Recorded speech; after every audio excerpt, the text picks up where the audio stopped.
Bobi Wine yapanze ebigambo, yakutte ebifaananyi eby'ensonga, yakutte mu ddakiika 9 akutte emboozi n'agikuwa nga toyagala kumala giwuliriza, ng'ewooma ennyuma, ng'agiwadde eddoboozi tone gye weetaagira ddala okuliwuliriramu.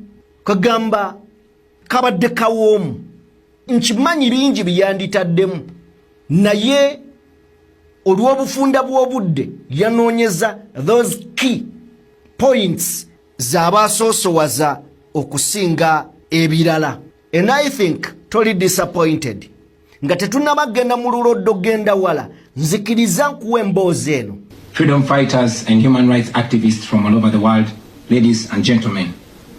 This is my second time speaking at the Geneva Summit for Human Rights and Democracy, and I'm very grateful to the organizers for making it possible for me to speak to you today.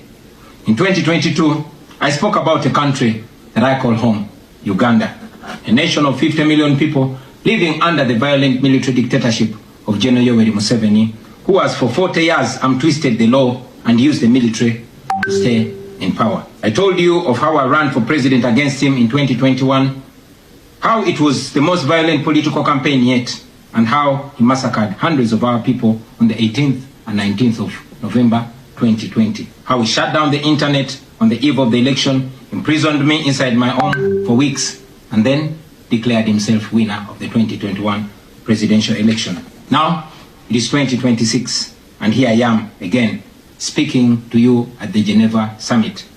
Nothing has changed for the better, only going from bad to worse. Despite what happened in 2021, we were driven by hope to give it another try. So in 2025, I announced that I was running for president again. For 112 days, I traveled across the country campaigning, and the population turned up overwhelmingly. Yet again, our campaigns were violently attacked, our supporters were murdered, we were blocked from reaching many places, and were also blocked from several media stations. As usual, Museveni shut down the internet again, this time 3 days to the election.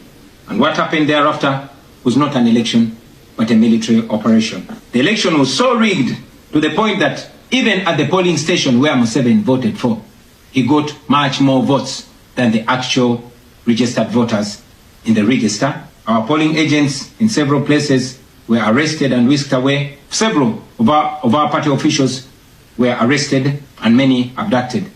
2 female deputy presidents